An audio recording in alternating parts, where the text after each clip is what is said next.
I returned home early from work, my body aching from another day of balancing my demanding job and caring for my sick mother. As I approached my father's study, I heard his reassuring words to my brother. "Don't worry about the debt. We'll make your sister pay for everything." My heart stopped as my brother laughed in agreement. That night, while everyone slept, I silently transferred every penny from my accounts. But what they didn't know was just how thoroughly I would protect myself from their betrayal, or how this moment would change our family forever. The boxes in my Boston apartment stood packed and labeled, my life neatly categorized into cardboard containers. 6 years of building my career as a financial analyst, 6 years of independence, all coming to an abrupt halt because of one phone call 3 weeks ago. "Susanna, your mother has cancer. Stage 2 breast cancer." My father's voice had been unusually subdued. "She keeps asking for you." I stared at the lease termination notice on my kitchen counter. 29 years old, and I was moving back to my parents' house in Phoenix. Not because I'd failed, but because sometimes life pulls you back to where you started. My best friend Jenna helped me pack the last of my belongings. "Are you sure about this? You've worked so hard to get where you are." "My mom needs me," I replied, taping shut a box of financial books. "Turner and Associates gave me 6 months of remote work. After that, we'll see. Your brother lives right there in Phoenix. Why can't he help more?" I gave her a knowing look. We both understood why. Jake, my younger brother by 2 years, had never been reliable. Even as children, he was the one who forgot chores, lost homework, and somehow charmed his way out of consequences. I was the responsible one, the planner, the saver. Jake was the dreamer, the risk-taker, the favorite. My first night back in my childhood home confirmed nothing had changed. Mom looked frail, her usually vibrant face drawn with fatigue from her first round of chemotherapy. Dad still disappeared into his study after dinner, the door firmly shut on family conversation. And Jake? He called to say he couldn't make it to welcome me home because something came up. That something, I later learned, was a poker game with his friends. Over the following weeks, I settled into a routine. Work remotely from 7 to 3, take mom to appointments, cook dinner, manage the household, repeat. My father, a construction company owner, claimed to be overwhelmed with business troubles. Jake rarely visited, always with an excuse ready. "Your brother is going through a tough time." Mom defended him one afternoon after he canceled another visit. His restaurant venture didn't work out. "That was 3 years ago," I reminded her gently, adjusting her pillows. "And it was his 3rd failed business." "Not everyone finds their path right away," she said, patting my hand. "He's trying to find himself." While organizing my parents' cluttered home office to create my workspace, I discovered a folder labeled college funds. Curiosity led me to open it, expecting to find the remains of my MBA fund I'd been contributing to before moving back. Instead, I found loan documents from 3 years ago. My parents had withdrawn $84,000, my entire college fund, and loaned it to Jake for his doomed restaurant. The withdrawal date matched the time when they told me they were temporarily moving some investments around and asked me to delay my MBA plans. I sat frozen, holding the papers. The betrayal stung, but I told myself families help each other. Perhaps they'd been desperate to believe in Jake's success. Maybe they intended to replace the money. That evening, my father mentioned Jake would be joining us for dinner. Rare enough that I grew suspicious. Jake arrived late, as usual, but with unusual enthusiasm. "Guess who just got approved for a new truck loan?" he announced, helping himself to the pasta I'd made. "That's wonderful, honey," Mom said, smiling more brightly than I'd seen in weeks. "I thought you were between jobs," I said, trying to keep accusation from my voice. "I've got some prospects," Jake replied vaguely. Dad co-signed anyway. I glanced at my father, who suddenly seemed very interested in his food. "Can you afford that right now? With Mom's medical bills and—" "We're managing just fine," my father interrupted sharply. "Your mother and I have been handling finances for decades. We don't need advice." Later, I helped Mom to bed and returned to clear the dishes. Jake and Dad sat at the table, their voices lowered. "Did you ask her about contributing more?" Jake asked. They fell silent when they noticed me. My father cleared his throat. "Susanna, we were just discussing household expenses. Since you're living here now, perhaps you could increase your contribution." I was already paying for groceries, Mom's prescriptions, and giving them $800 monthly for expenses. "Of course," I said. "Whatever helps." After they left, I noticed a bill that had slipped beneath the kitchen counter. It was a medical statement 3 months old and stamped final notice. I pulled it out and stared at the $5,000 balance. My parents had told me all the medical expenses were being handled.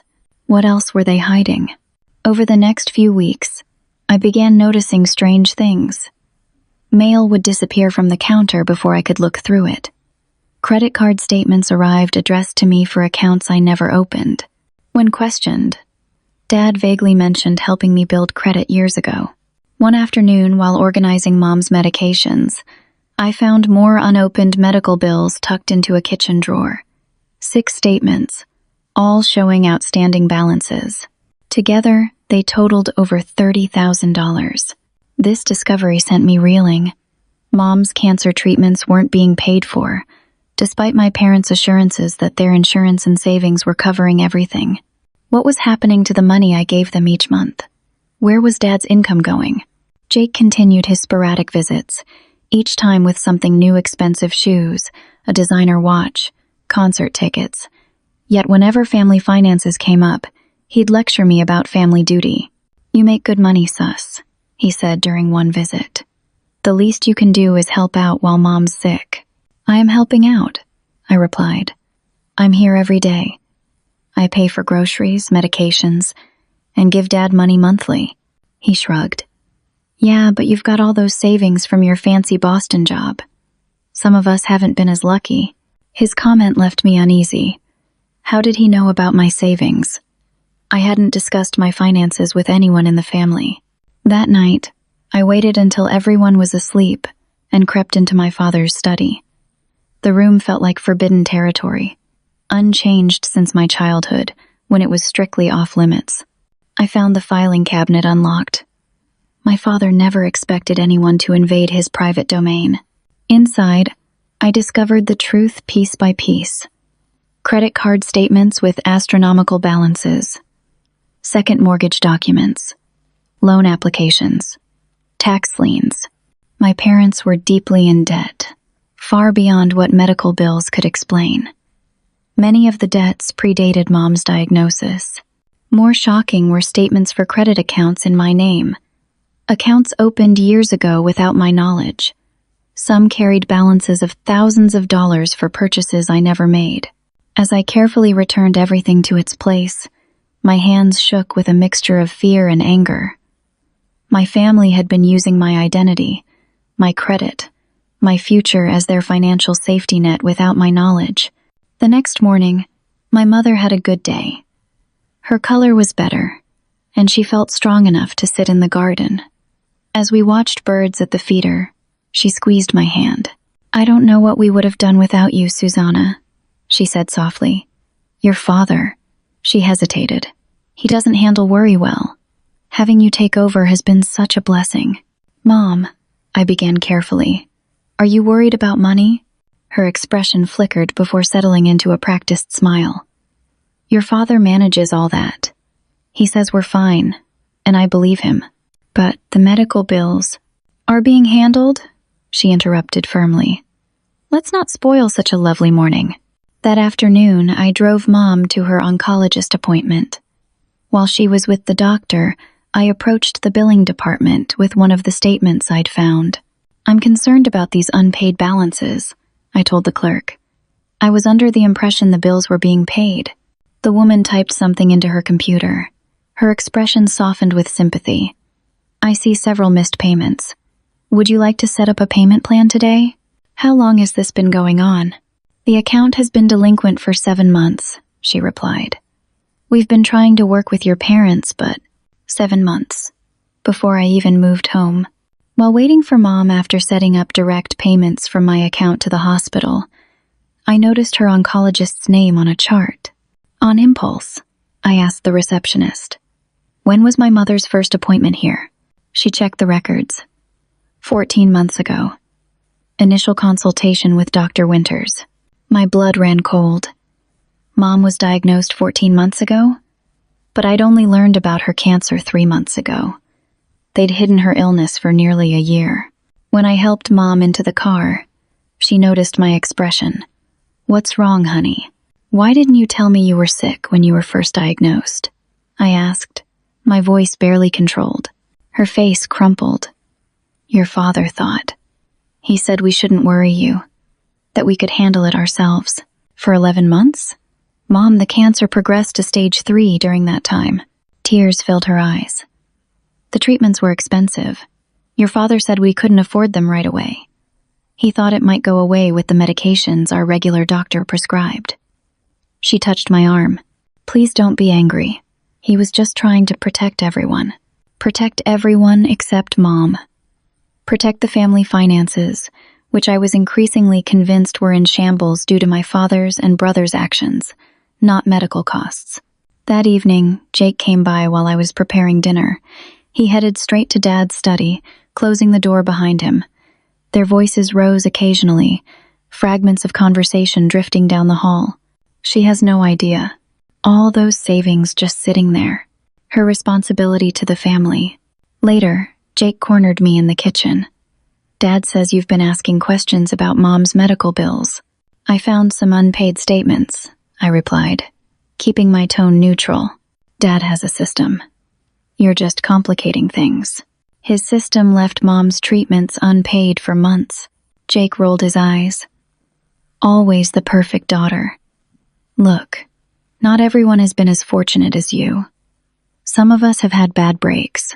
Bad breaks don't explain credit cards opened in my name without my knowledge." His expression flickered before he recovered. "Dad was just trying to help you build credit. Anyway, he's calling a family meeting tomorrow night. He wants to discuss financial arrangements going forward." After dinner, I excused myself early, claiming work deadlines. Instead, I researched identity theft and financial abuse. What I found confirmed my worst fears. What my family had done was not just morally wrong but illegal. The knowledge sat heavy in my stomach as I tried to sleep. The next day passed in a haze of work calls and caring for Mom. When evening came, I prepared to join the family meeting Jake had mentioned. But as I approached my father's study, I heard their voices already deep in discussion. They'd started without me. I paused outside the door, listening. "Don't worry about your truck payments," my father was saying to Jake. "We'll make your sister pay for everything. She's got almost $200,000 in savings and investments. More than enough to clear up our situation." "Will she agree?" Jake asked. My father laughed. "She doesn't need to know everything at once. We'll start with the medical bills she can't say no to helping her mother. Then we'll bring up the mortgage payments as a family responsibility. Once those are covered, we'll mention your debts as causing stress that's affecting your mother's recovery." "And if she refuses?" Mom's voice was faint. "She won't. Susanna has always done what's expected of her. Besides, I've kept those credit accounts in her name active. If necessary, we can remind her how it would affect her precious credit score if they went delinquent." I backed away, my heart pounding so loudly I feared they would hear it. My own family was conspiring against me, planning to drain my savings that represented years of hard work, frugal living, and careful planning. And they were using my mother's illness as leverage. I returned to my room and closed the door silently. My hands trembled as I called Amanda, my closest friend from college. "They're planning to take everything," I whispered after explaining the situation. "You need to protect yourself," Amanda said firmly. "Family doesn't mean letting yourself be exploited. But my mom needs me. You can support your mom without letting them bankrupt you. Move your money tonight, Susanna, before they somehow get access." After we hung up, I sat on my bed, torn between family loyalty and self-preservation. The voice of my father echoed in my mind. "We'll make your sister pay for everything." By midnight, I had made my decision. While the house slept, I transferred every penny from my accessible accounts to new ones at different banks. As I confirmed the final transfer, a strange calm settled over me. Let the family meeting come. I would be ready. The next evening arrived with a tension so thick, it felt like another presence in the house. Dad announced dinner would be followed by important family discussions. I nodded and continued helping Mom with her meal, betraying nothing of what I'd overheard or done. After the dishes were cleared, we gathered in the living room. Dad took his position in his recliner, the seat of authority in our household for as long as I could remember. Mom sat in her cushioned chair by the window, looking frail and worried. Jake sprawled on the couch, attempting casual confidence but fidgeting with his watch. "Susanna," my father began formally, "we've been dealing with financial challenges due to your mother's illness." I nodded, waiting. "The medical bills have accumulated," he continued. "Insurance isn't covering as much as we expected. I've already arranged to pay the hospital directly," I said. His eyebrows shot up. "You what?" "I found the unpaid bills and visited the billing department yesterday. They're now receiving direct payments from my account." Dad's jaw tightened. "You shouldn't have done that without consulting me. I had arrangements in progress." 7 months of unpaid bills doesn't sound like arrangements were working, I replied evenly. He cleared his throat. "Well, that's just one aspect of our situation. There's also the matter of the mortgage. With business being slow and medical expenses piling up." "How much are you behind?" I interrupted. His face reddened. Three months. "And you want me to catch up the payments?" "It would be a family contribution," he said stiffly. "This is your home too, for now." I looked at each of them, Dad's attempted authority, Mom's shame, Jake's poorly concealed anticipation. "I'll need to see all the financial documents," I said. "Mortgage statements, credit card bills, medical expenses, everything." Dad shifted uncomfortably. "That's not necessary. Just a simple transfer of everything," I repeated firmly. "I'm not writing blank checks." Jake jumped in. "Don't you trust us? We're family, Susanna." "Family who started a financial meeting without me last night," I replied, watching their faces register shock. "Family who's been opening credit accounts in my name without permission. Family who hid Mom's cancer diagnosis for 11 months while it progressed to stage 3 because the treatments were too expensive." Mom gasped. Jake went pale. My father stood abruptly. "You've been snooping through my private papers," he accused. "And you've been committing identity theft?" I countered. "Those credit cards in my name? That's fraud, Dad. I was trying to help you establish credit by maxing them out on purchases I never made." The room fell silent. My mother began to cry softly. "I want to see everything," I repeated.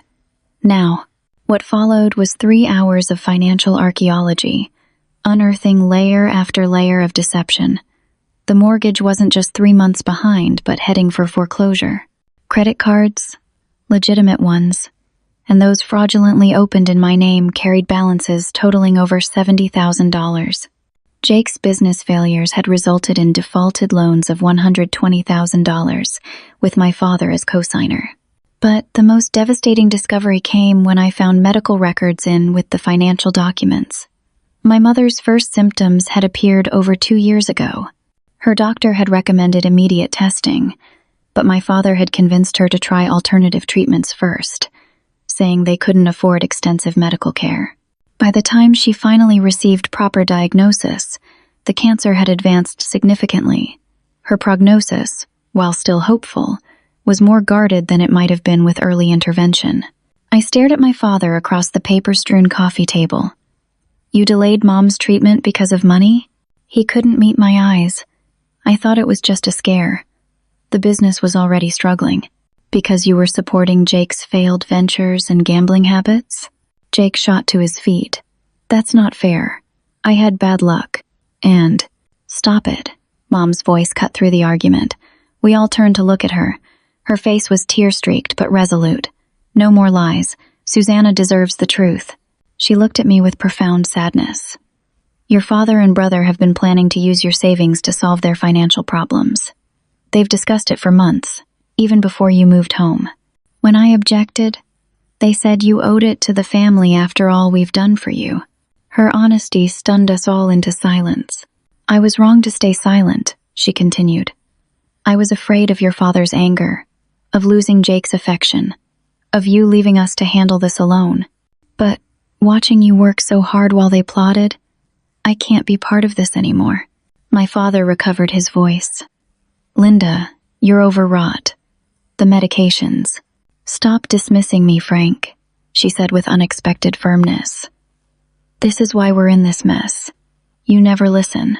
You and Jake make decisions that affect all of us, then expect others to clean up your messes. She turned to me. I'm so sorry, Susanna. I should have protected you.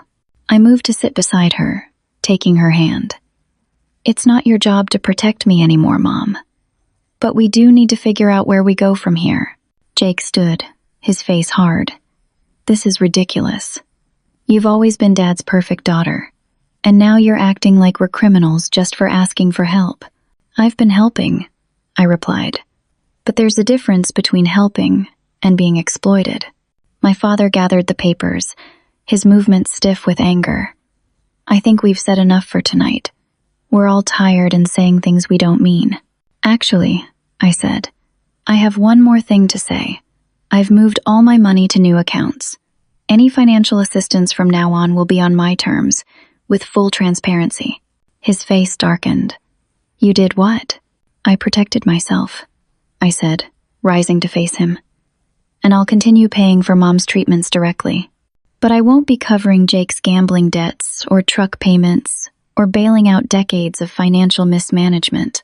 You selfish. Ungrateful, he began. Frank. My mother's voice silenced him. That's enough. She looked exhausted, but determined. Susanna is right. This has to stop. I left the room with my mother, helping her prepare for bed. She gripped my hand as I tucked the blankets around her. I'll still be here for your treatments, I promised. This doesn't change that. She nodded, tears slipping down her cheeks. I'm so ashamed. We were supposed to protect you, not use you. After she fell asleep, I returned to find my father and brother still in the living room, heads together in whispered conversation that stopped abruptly when I entered. I'm moving out tomorrow, I announced. I'll continue to take Mom to appointments and cover her medical expenses directly. You can't just abandon your mother when she needs you, my father said. I'm not abandoning her. I'm establishing boundaries with you and Jake. Jake sneered. Always so superior. You have no idea what I've been through. Actually, I found your credit reports while going through the papers, I replied calmly. Your business failures account for less than half your debt. The rest is gambling losses, luxury purchases, and cash advances. You've been lying to all of us. His face went from angry to panicked in an instant. He looked to our father, who appeared equally stunned. That's not. I can explain, Jake stammered. But there was nothing to explain. The documents told the truth they'd all tried to hide, not just from me, but from each other. Layers of deception, manipulation, and self-delusion had created a financial house of cards that was finally collapsing. As I packed a suitcase with essentials for the next few days, I felt a strange mixture of grief and liberation. The family I thought I knew had never really existed. The trust I thought united us had been broken long ago. Tomorrow would bring hard decisions and difficult conversations. But tonight, I had taken the first step toward protecting both my future and my mother's care. Whatever came next, I would face it with clear eyes and firm boundaries. The extended stay hotel room wasn't much a bed, a kitchenette, and a desk where I could work, but it represented something precious: safety. For the first week after moving out, I focused on establishing my new normal. Each morning, I'd arrive at my parents' house by 7:30 to help my mother prepare for the day, work remotely from my laptop at their kitchen table to monitor her condition, then return to my hotel by evening. My father alternated between cold silence and attempts at manipulation. Your mother misses having you here at night, he'd say.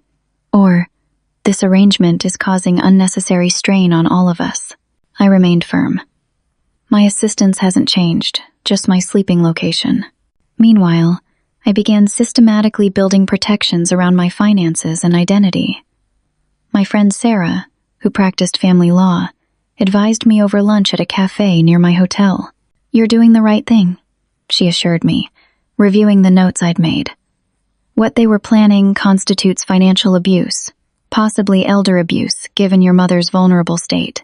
"I don't want to press charges," I said. "I just want to protect myself and make sure Mom gets proper care." Sarah nodded. "Start with a credit freeze at all 3 bureaus. Then send formal letters to the fraudulent accounts explaining the situation. Document everything: conversations, financial records, medical documents. If things escalate, this documentation will be crucial." Following her advice, I spent evenings constructing a comprehensive paper trail. I recorded conversations on my phone when legally permissible, photographed documents, and kept detailed journals of all interactions. I set up a separate checking account specifically for my mother's medical expenses, with statements going to my new P.O. box. During the second week, Jake confronted me while I was preparing lunch for Mom. "I need $6,000, he said bluntly, "for back payments on the truck." I continued slicing vegetables. "That's not my responsibility. They're going to repossess it. How am I supposed to find work without transportation? The same way millions of people do public transit, carpooling, or a more affordable vehicle." His voice turned wheedling. "It's just a loan. I'll pay you back when my job prospects come through." "Like you paid back the $84,000 from my college fund?" He flushed. "That was different.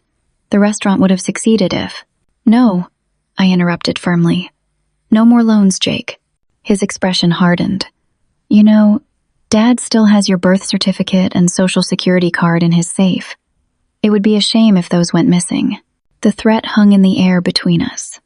I set down the knife slowly. "Are you threatening identity theft?" "Because that's a federal crime." His bravado faltered. "I'm just saying family should help family." "I agree. That's why I'm still here every day helping Mom, still paying for her treatments, still trying to keep this family from imploding. But there are limits to what I'll accept." That evening, I arrived at the house to find my bedroom door open and my personal desk drawers ransacked. My birth certificate and Social Security card, which I kept in a locked drawer, were gone. I found my father in his study. "Where are my identification documents?" He looked up, annoyed. "What are you talking about?" "My birth certificate and Social Security card that were in my locked desk. They're missing." He waved dismissively. "Probably just misplaced. We'll look for them later." They were locked away, and now they're gone after Jake threatened to take them. "This isn't a coincidence." Dad's expression hardened. "If you're going to accuse your brother of theft—" "Not just theft," I interrupted. "He threatened to steal my identity when I refused to loan him $6,000 for his truck payments." My father's surprise seemed genuine. "He wouldn't do that. Like he wouldn't run up gambling debts? Like he wouldn't open credit cards in my name?" I held his gaze. "I want my documents returned by tomorrow, or I'll file a police report for theft and contact the credit bureaus about potential fraud." The next morning, my documents reappeared on my desk, mysteriously found in the family filing cabinet. I immediately took them to a safety deposit box at my new bank. As days passed, my mother's condition required adjusting her treatment plan. The oncologist recommended a specialized medication not fully covered by insurance. The out-of-pocket cost, $4,000 monthly. "I'll cover it," I told the doctor while my mother protested weakly. Later, at home, my father confronted me in the kitchen. $4,000 a month? That's ridiculous. There must be alternatives. "This is what her doctor recommends for the best chance of remission," I replied. "We should look at options in Mexico. I've heard treatments there cost a fraction." "No," I cut him off. "Mom gets proper medical care, not bargain alternatives." "You always think you know best," he snapped. "Just because you work with numbers doesn't make you the authority on everything." "I'm the authority on my own money and how I choose to spend it," I replied evenly. "And I choose to give Mom the best chance possible." The irony wasn't lost on me. My father and brother had planned to drain my savings for their debts. Yet now my father questioned me spending my own money on Mom's life-saving treatment. 2 weeks later, Jake appeared at the house with paperwork in hand, his expression smug. "Good news," he announced over dinner. "I found a solution to our housing situation." "What housing situation?" I asked. He spread papers on the table, mortgage documents for a 4-bedroom house in Scottsdale, one of Phoenix's most expensive suburbs.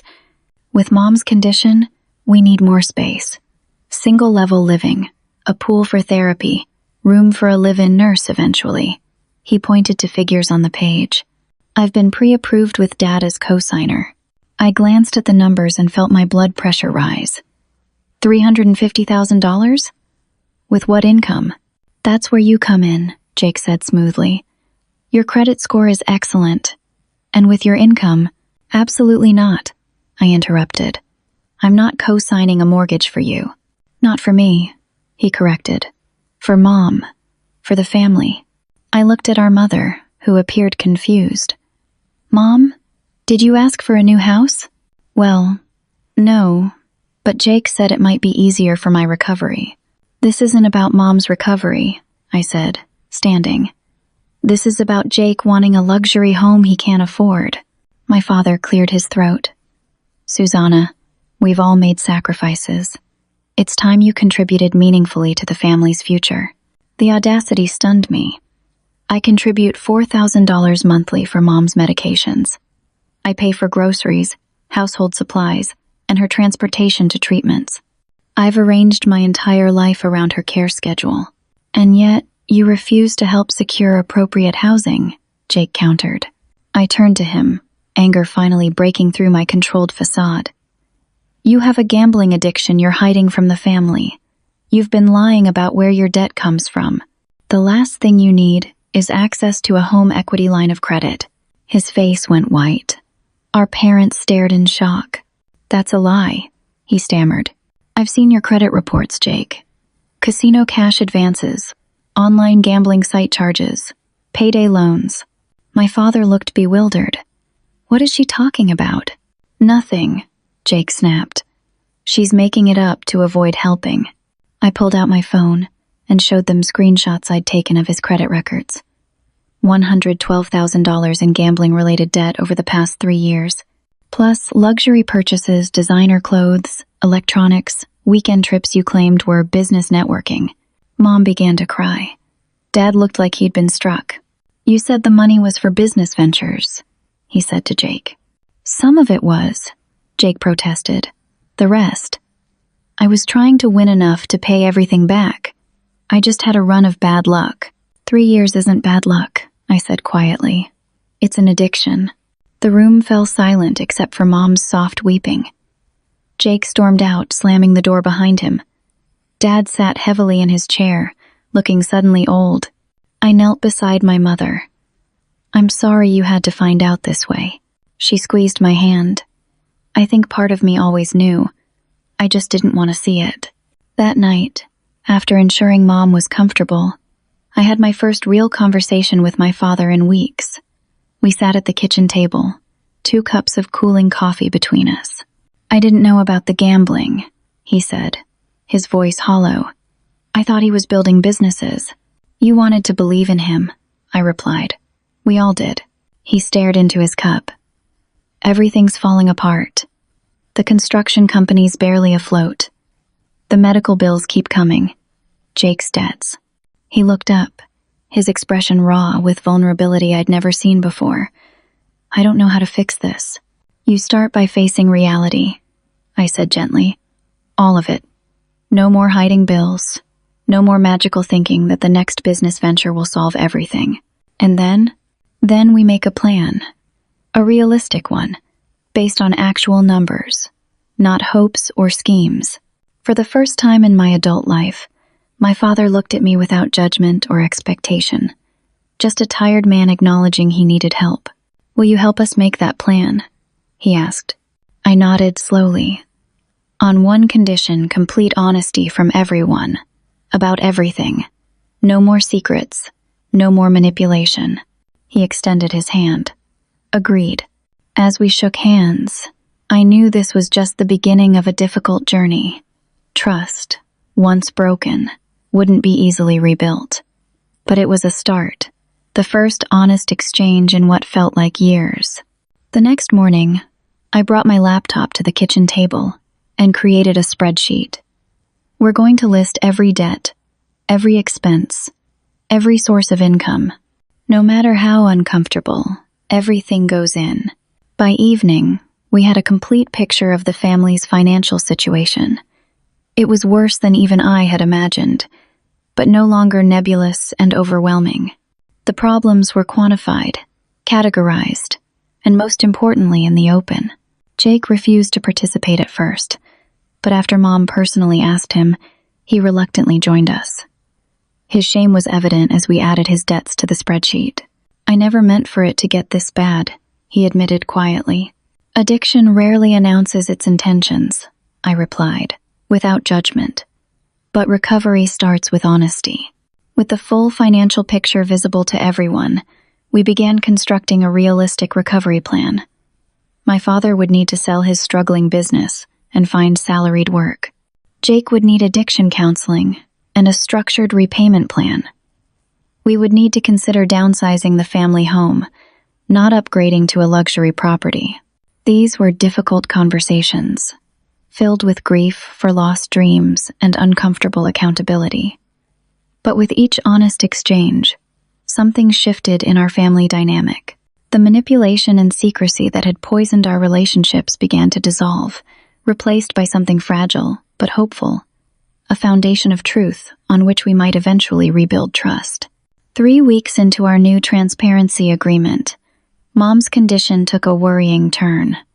Her body wasn't responding to treatment as well as the oncologist hoped. The doctor recommended a more aggressive approach, a clinical trial at Mayo Clinic, combined with an intensive treatment regimen. "The additional costs won't be covered by insurance," Dr. Winters explained during a family consultation. "We're looking at approximately $70,000 for the first 6 months. "She'll get the treatment," I said firmly, before anyone else could speak. In the car afterward, my father turned to me.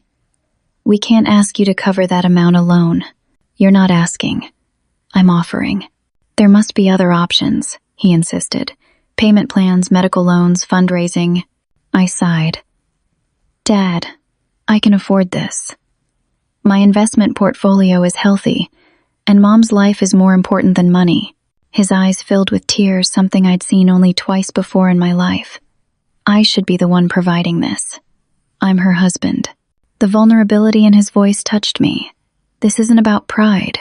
It's about Mom getting what she needs. We all contribute what we can.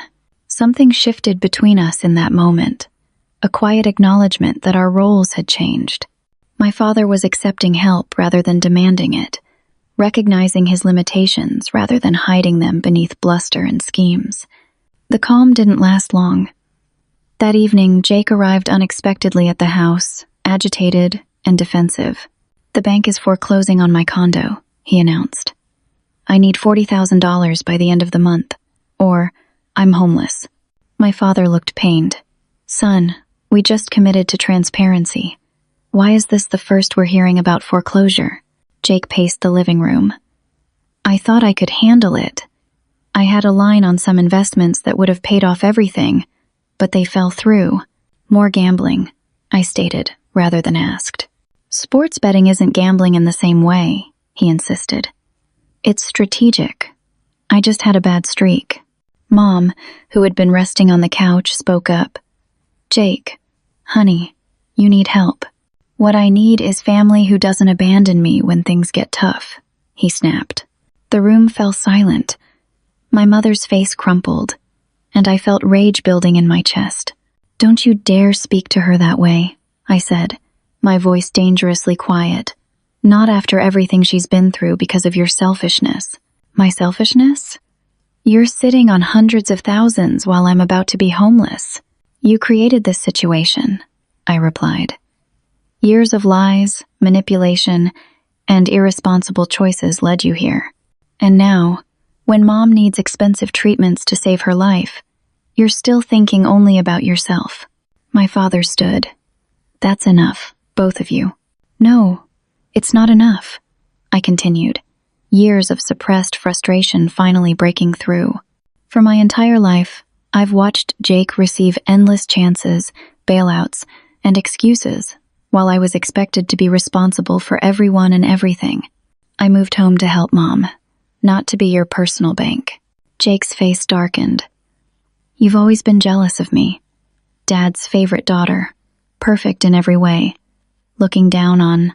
Favorite? I laughed bitterly. Dad emptied my college fund for your failed restaurant. He opened fraudulent credit cards in my name for your expenses. You were both planning to drain my savings for your debts. How exactly does that make me the favorite? Stop it. My mother's voice cut through our argument. She was sitting up now, pale but determined. I will not have my last months filled with this hatred. We all froze, the word last hanging in the air like a physical presence. Mom, I began. The doctors are optimistic about. I'm not a child, Susanna, she said firmly. I know my prognosis, and I refuse to spend whatever time I have left watching my children tear each other apart while my husband enables it. She turned to Jake. You have an addiction. Not bad luck, not temporary setbacks, an addiction. Until you admit that and get professional help, I don't want to hear about financial emergencies or investments or anything else. Jake started to protest, but she held up her hand. I've enabled you for years by staying silent. Not anymore. She looked at my father. And you, Frank, your obsession with appearances and your inability to face reality have nearly destroyed this family. The constant lies about our finances, hiding my diagnosis until it was almost too late. I've forgiven you, but forgiveness doesn't mean pretending it never happened. Finally, she turned to me. Susanna, your resentment is justified, but holding on to it will poison you. You can set boundaries without punishing them forever. The room was silent as her words sank in. My strong, gentle mother, who had always been the family peacekeeper, had finally reached her limit. Now, she continued, her voice softening, I'm going to my room to rest. When I come out for dinner, I expect the three of you to have begun figuring out how we move forward, all of us, together. After she left, we sat in uncomfortable silence. My father finally spoke. She's right, about all of it. Jake stared at the floor, his earlier defensiveness replaced by shame. I don't know how to fix this. We start with honesty, I said. Real honesty, not just about finances, but about who we are and how we got here. Over the next few hours, we had the most painful and authentic conversation of our lives. Jake admitted his gambling had spiraled out of control years ago, and that he'd been lying to himself as much as to us. My father acknowledged how his pride and fear had led to catastrophic decisions that endangered Mom's health and our financial security. And I confronted my own role, how my resentment and judgmental attitude had sometimes made it harder for them to be honest. How my sense of superiority had created distance when they might have been receptive to help. By the time Mom rejoined us for dinner, something fundamental had shifted. The air felt lighter despite the serious challenges ahead. Jake's condo is already in foreclosure proceedings, I said as we discussed immediate priorities. He needs a place to stay while he gets help and finds stable employment. He can stay here, Dad offered. And I can help with finding addiction resources, I added. But I won't pay off the condo. That chapter needs to close. Jake nodded slowly. I understand. My father looked at me hesitantly. Would you consider moving back? Not to take care of everyone, but so we can all support each other through this? Your hotel must be expensive, and with Mom's new treatments. The old me would have seen this as another attempt at manipulation, but something in his expression, a genuine vulnerability, made me reconsider. I'll think about it, I promised. But if I do, we establish clear boundaries. My finances remain separate. I'll contribute to household expenses and Mom's care, but no more family bailouts. He nodded. That's fair. That night, as I drove back to my hotel, I reflected on how quickly life could change. 3 months ago, I'd discovered my family planning to exploit me financially. Now, We were cautiously rebuilding on a foundation of difficult truths. The road ahead wouldn't be easy. Mom's prognosis remained uncertain. Dad would need to find new employment at 58. Jake had years of recovery work ahead. And I would need to learn how to support without enabling, how to forgive without forgetting the lessons learned. But for the first time in years, perhaps in my entire adult life, I felt our family was facing reality together.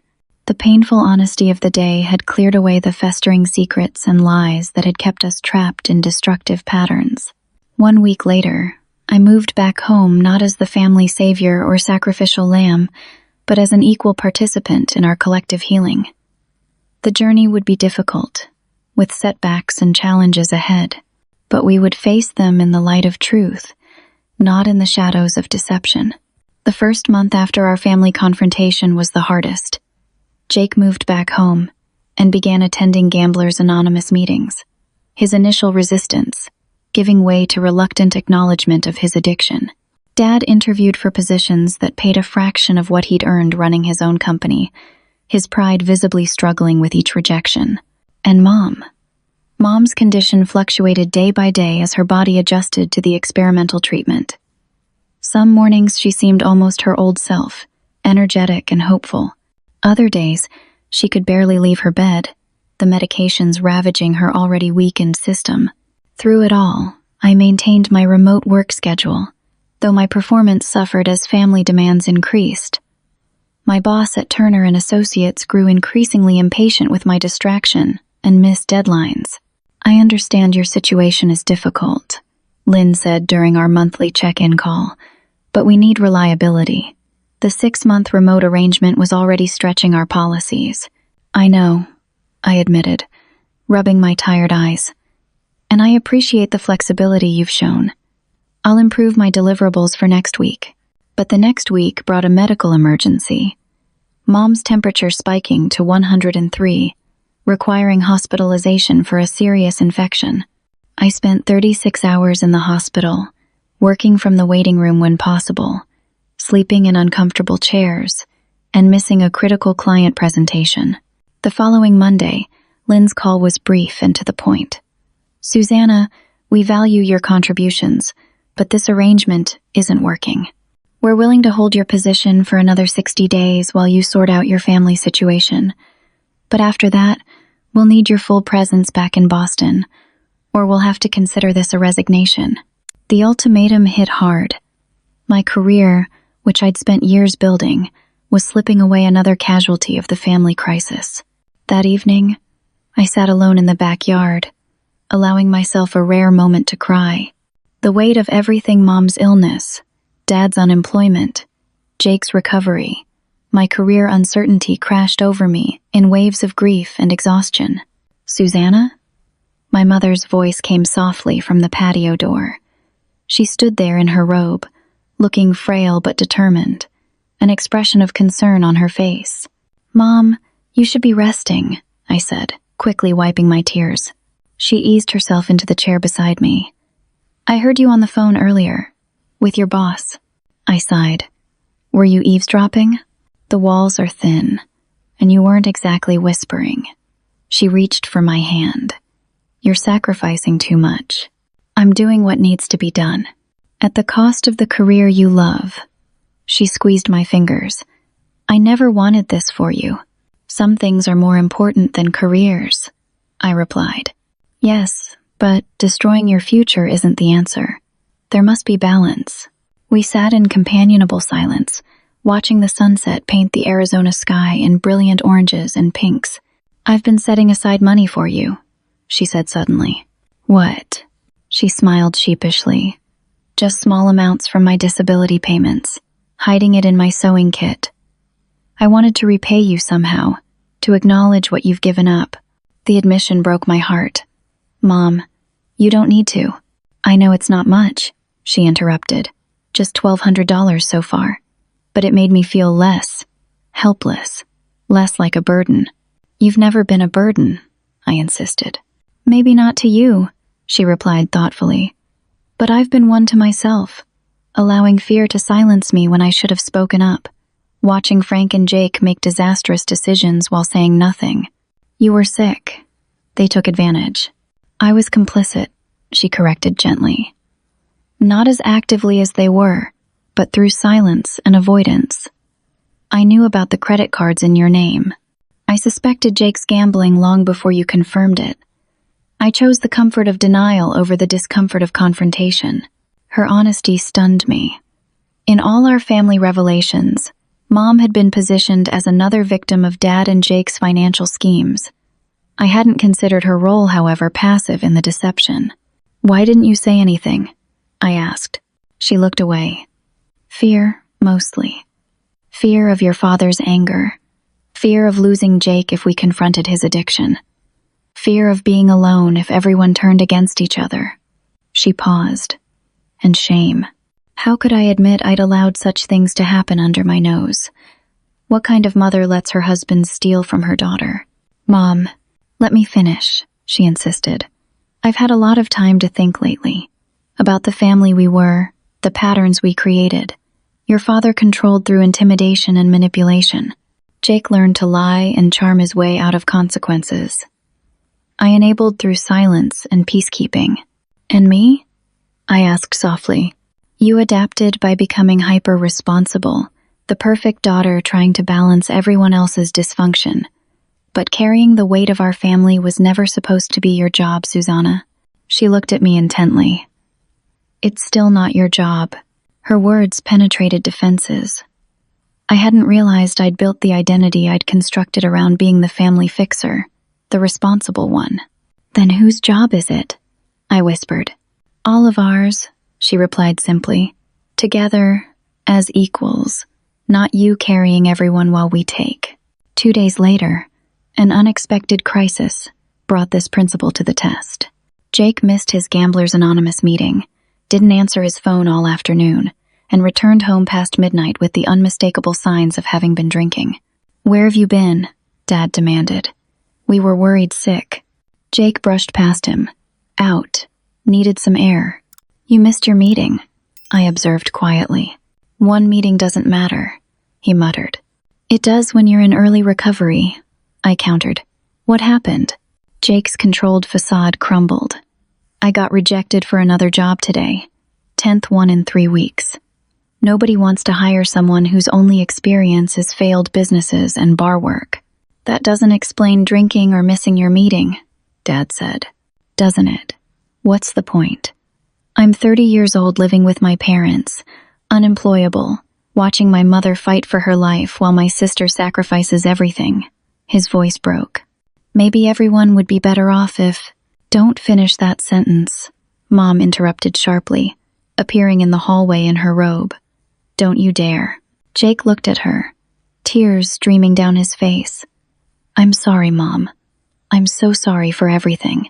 She opened her arms, and he fell into them like a child.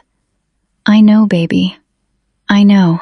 The next morning, Jake voluntarily checked himself into a 30-day residential treatment program for gambling addiction. The program cost $12,000 money none of us had to spare. I'll figure it out, he said as we drove him to the facility. Maybe they have payment plans. Dad cleared his throat from the driver's seat. I sold my Rolex collection yesterday. It covers the program and leaves a little for household expenses. We all turned to stare at him. The watches had been his prized possessions, symbols of the success he'd always been desperate to project.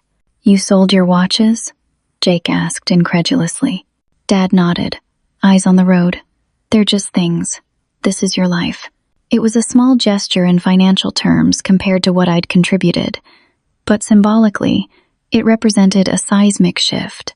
My father was sacrificing his treasured status symbols for his son's recovery, choosing substance over appearance perhaps for the first time in his life. When Jake was settled in the treatment center, the three of us returned to a quieter house. Mom's treatments continued. Dad's job search intensified, and I negotiated a part-time consulting arrangement with my firm that would allow me to maintain some professional presence while remaining in Phoenix. Slowly, almost imperceptibly at first, our family dynamics began to transform. Dad took over coordinating Mom's medical appointments, managing her medication schedule with meticulous care. I taught him how to use spreadsheets to track expenses and create realistic budgets. Mom found her voice, no longer allowing important matters to go unaddressed out of fear of conflict. And I learned, with difficulty, to step back from controlling everything, to allow my father and mother to handle some challenges without my intervention, to accept that their solutions might differ from mine but still be valid. One afternoon, 6 weeks after Jake entered treatment, Dad announced he'd accepted a position as a project manager at a local construction firm. The salary was lower than his former earnings, but the benefits were excellent. The health insurance will cover most of Linda's ongoing treatments, he explained. Not the experimental portions, but the standard protocols. And there's a clear advancement track if I prove myself. That's wonderful, Dad, I said sincerely. He hesitated, then added, I know it's not what I used to make. I know I can't repay you immediately for everything you've covered. But I want you to know I intend to, Susanna. Every penny. We can work out a reasonable plan, I replied. When things stabilize. He nodded gratefully. I'd like that. I want to make things right. That weekend, Mom had her best day in months. Her latest scans showed the tumor shrinking not dramatically, but enough to justify cautious optimism. We celebrated with a simple backyard dinner, the three of us sharing a moment of hope after months of uncertainty. I got a letter from Jake yesterday, Mom mentioned, as we cleared the dishes. His counselor says he's making excellent progress. He's applying for the extended program. That's another 30 days, Dad noted. More expense. He's taking responsibility for that himself, she replied. Apparently he's selling his truck and designer clothes. Says he doesn't need status symbols anymore. The parallels between father and son weren't lost on any of us. Jake returned home after 60 days of intensive treatment. Thinner, humbler, but with a clarity in his eyes I hadn't seen since we were teenagers. He called a family meeting his first evening back. I have a lot to make up for, he began simply. To all of you, but especially to you, Susanna. He handed me an envelope. Inside was a promissory note for $200,000, a formal acknowledgement of the money taken from my college fund, the fraudulent credit accounts, and his share of Mom's medical expenses I'd covered. I know I can't repay this anytime soon, he said, but I wanted to formally acknowledge the debt so there's no more pretending or denying. The gesture moved me deeply, not because I expected to see the money anytime soon, but because it represented accountability, something Jake had avoided his entire life. Thank you, I said softly. This means a lot. I've also found a job, he continued. Nothing glamorous administrative assistant at the treatment center. The pay is modest, but it comes with housing on campus and the chance to advance into counseling eventually. You're not coming home? Mom asked, disappointment evident in her voice. Not yet, he replied gently. I need more structure and support than I can get here. And honestly, you all need space to heal without worrying about my recovery too. His self-awareness astonished me. This wasn't the Jake I'd known, the one who demanded center stage in every family drama. This was someone new emerging from the wreckage of addiction and enabling. As summer turned to fall, our new family patterns solidified. Mom's condition stabilized, not cured, but not immediately life-threatening either. Dad settled into his job, bringing home regular paychecks and rebuilding his professional reputation through consistent, honest work rather than grandiose promises. Jake maintained his sobriety, called regularly, and visited on weekends when his schedule allowed. Each visit showed subtle changes, increased confidence, not built on bravado, genuine interest in others' well-being, developing skills in emotional regulation. And I found my own balance, consulting part-time, caring for Mom when needed, but also reclaiming parts of my life I'd surrendered. I joined a local hiking group, reconnected with college friends who lived in the area, and even went on my first date in nearly a year. The family that had almost imploded under the weight of secrets, addiction, and financial manipulation was rebuilding itself, not perfectly, not without occasional setbacks. but with a foundation of honesty that made genuine healing possible. One evening, as Mom and I sat in the garden watching the sunset, she took my hand. "I found my old journal from when you first moved home. Want to know what I wrote?" I nodded, curious. I wrote, "Susanna came home today. Frank and Jake see her as the solution to our problems, but I fear she'll become their next victim. I should warn her, but I'm too afraid." She squeezed my hand. I was right to be afraid, but wrong to stay silent. "We've all learned some hard lessons," I replied. She smiled. The hardest lesson was also the most valuable, that honesty, no matter how painful initially, is the only path to genuine healing. As we watched the Arizona sky turn from gold to deep purple, I reflected on our journey. The family I'd returned to save had nearly destroyed me financially. Yet through that crisis, we'd found a truth and authenticity that had always been missing in our relationships. The road ahead would still hold challenges. Mom's health would remain precarious, financial recovery would take years, and establishing healthy family dynamics would require ongoing vigilance. But for the first time, we were facing these challenges together, with clear eyes and honest hearts. The money I'd protected that night months ago had saved me from financial ruin, but the boundaries I'd established afterward had helped save our family from something far worse: a lifetime of deception, enabling, and broken trust. In protecting myself, I'd ultimately created space for everyone to grow into their best selves. 1 year after that fateful night when I overheard my father and brother plotting to take my savings, our family gathered in the backyard for a celebration. Mom's latest scans showed no evidence of disease, not a permanent cure given the aggressive nature of her cancer, but a milestone worth honoring nonetheless. The scene would have been unrecognizable to me a year earlier. Dad manned the grill, having embraced cooking as a new hobby now that he worked regular hours instead of the punishing schedule of running his own business. Jake, home for the weekend from his job at the treatment center, was setting up lawn games with a cheerful efficiency that still sometimes startled me. Mom sat in her favorite garden chair, looking stronger than she had in months. The experimental treatments had taken a toll, but they'd also given her precious time our family had used to heal wounds deeper than her physical illness. "Penny for your thoughts," she said as I handed her a glass of iced tea. "Just reflecting on how much has changed," I replied, settling into the chair beside her. She smiled. "Sometimes I have to remind myself it's real, all of us together without secrets poisoning everything." Dad called everyone to dinner, and we gathered around the patio table. Before eating, he raised his glass in a toast. "To Linda's health," he began, "and to this family's second chance." We clinked glasses, the simple gesture symbolizing a unity that had been absent for most of my adult life. After dinner, as twilight settled over the yard, Dad cleared his throat. "There's something else we wanted to discuss tonight." Jake nodded encouragingly, and Mom reached for Dad's hand. "Your mother and I have been talking about the house," he continued. "It's more than we need now, especially with the upkeep costs.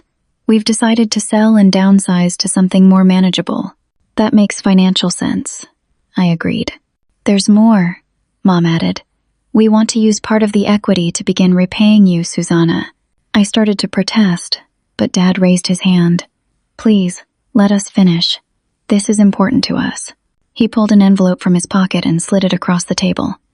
"This is a repayment agreement we've drawn up. 20% of the house proceeds will go to you immediately. We've calculated a reasonable monthly payment from my salary going forward. We can't repay everything at once," Mom explained. "But we want to formalize our commitment to making things right. And I've added my portion to the agreement," Jake added. 10% of every paycheck I earn goes toward my share of the debt. It's modest now, but as I advance, the amounts will increase." I opened the envelope with trembling hands. The document inside was professionally prepared, with payment terms, schedules, and signatures already in place. This wasn't an empty promise or emotional manipulation. It was a concrete plan, backed by action. "You didn't have to do this," I said, emotion tightening my throat. "Yes, we did," Dad replied firmly. What happened wasn't just a misunderstanding or a temporary lapse in judgment. We betrayed your trust in the most fundamental way. This is part of earning it back. Jake leaned forward. The financial repayment matters, but we know it's not just about the money. It's about acknowledging what happened and taking responsibility. I looked at their faces earnest, vulnerable, transformed from the family that had once seen me as nothing more than a solution to their financial problems. Thank you, I said simply. This means more than I can express. Later, as Jake and I washed dishes in the kitchen, he mentioned something that surprised me. I've been working with a special group at the treatment center, he said, carefully drying a serving platter. It's for families affected by financial exploitation and addiction.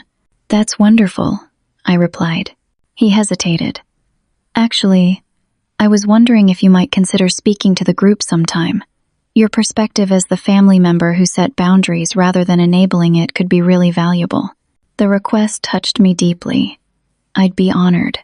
There's something else, he added, his expression serious. I've been researching identity theft recovery. The statute of limitations hasn't expired on what Dad and I did with those credit cards in your name. I stilled. What are you saying? I'm saying we committed crimes against you, Susanna. Real crimes with real consequences.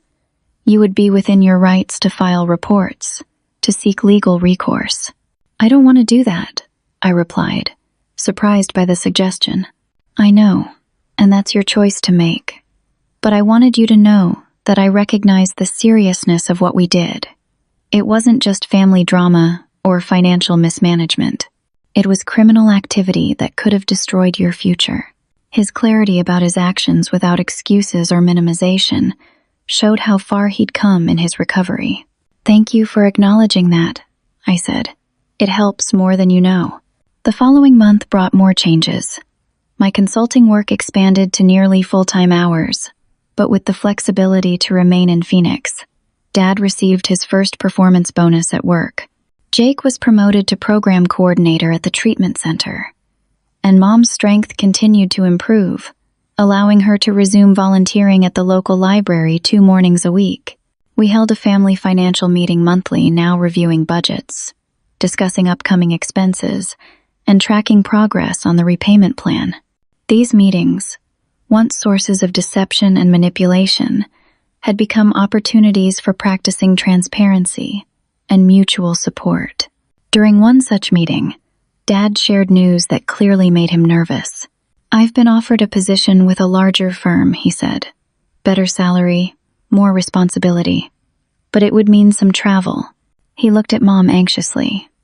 In the past, any suggestion that he might not be constantly available would have been unthinkable during her illness.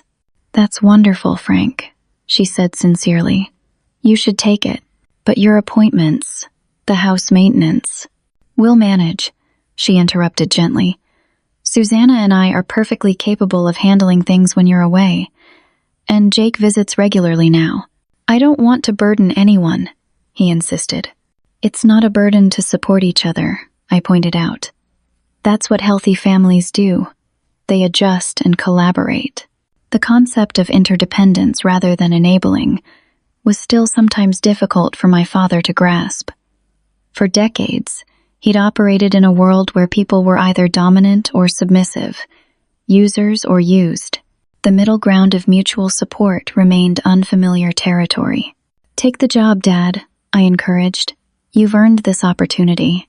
The genuine smile that spread across his face reminded me of something important. Healing wasn't just about making amends for past wrongs, but about creating space for new growth and possibilities.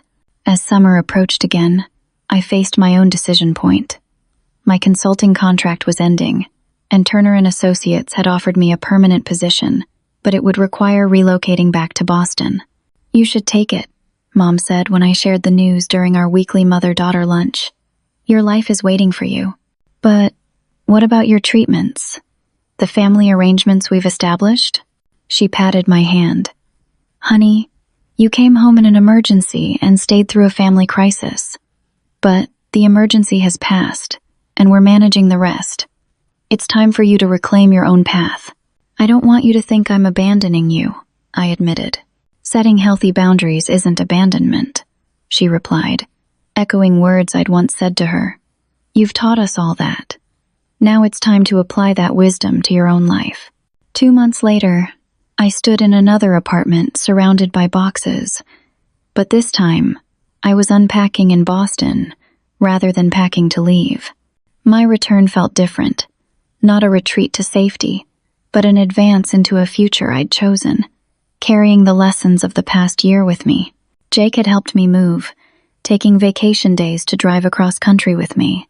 The brother who had once been jealous of my success now celebrated it, his recovery having stripped away the insecurity that fueled his resentment. Promise you'll still come to the family meetings virtually, he said as we arranged furniture in my new living room. Dad gets sloppy with the spreadsheets when you're not watching. I laughed. Every month, without fail. He grew serious. I never properly thanked you. For what? For protecting yourself that night. For refusing to be our victim. He looked around the apartment. If you hadn't moved your money, hadn't stood firm against all the manipulation and guilt-tripping, none of us would be where we are now. I'd probably still be gambling and lying. Dad would still be enabling and controlling. Mom might not even be alive. That seems dramatic, I demurred. It's not, he insisted. Your boundaries forced all of us to face reality. Reality is what addicts and enablers avoid at all costs. You made that impossible. His words settled over me, highlighting a truth I hadn't fully acknowledged. In protecting myself financially, I'd created the conditions for genuine change, not by sacrificing everything, as I'd always been expected to do, but by refusing to participate in the family's destructive patterns. Back in my new apartment after Jake returned to Phoenix, I set up a small office space and prepared for my first day back at Turner & Associates. On my desk, I placed a framed photo taken at Mom's no evidence of disease celebration. All 4 of us smiling genuinely, no secrets or tensions shadowing our expressions. Beside it, I placed a smaller frame containing the first repayment check I'd received from my parents. The amount wasn't large, but its significance was immeasurable. I hadn't cashed it, never would, but kept it as a tangible reminder of our family's transformation. My phone chimed with a video call. Mom's face appeared on the screen, Dad peering over her shoulder. Just checking that you're settled, she said. First day at the office tomorrow. All unpacked and ready, I confirmed. How are you feeling? Strong enough to help your father clear out the garage today, she replied proudly. The realtor thinks the house will sell quickly once we list it. Jake called earlier, Dad added. He's been approved for the counselor training program. We chatted for several minutes about family news, household projects, and upcoming plans.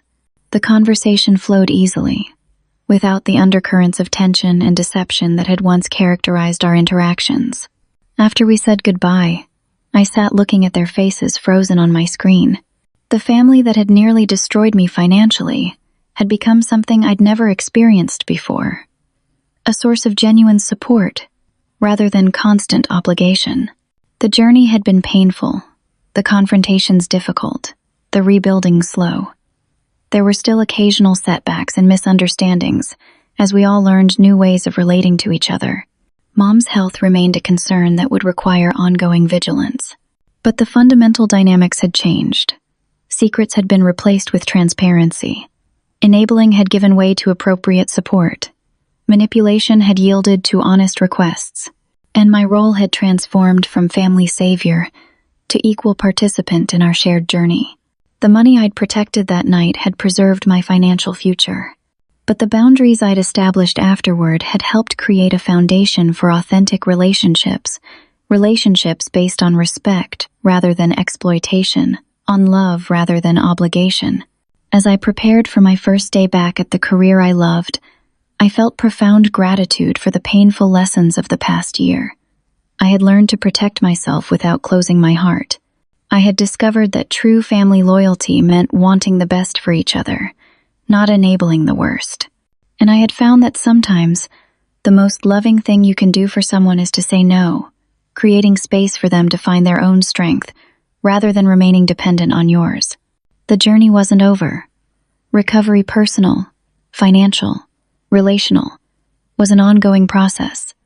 But we were walking that path together now, with clear eyes and honest hearts. And that made all the difference. Have you ever had to make a difficult choice between helping family and protecting yourself? I'd love to hear your experiences in the comments. And if this story resonated with you, please like, subscribe, and share it with someone who might need to hear that setting boundaries isn't selfish. It's sometimes the most loving thing you can do, both for yourself and for those you care about. Thank you for joining me on this journey, and I wish you strength and clarity in your own family relationships.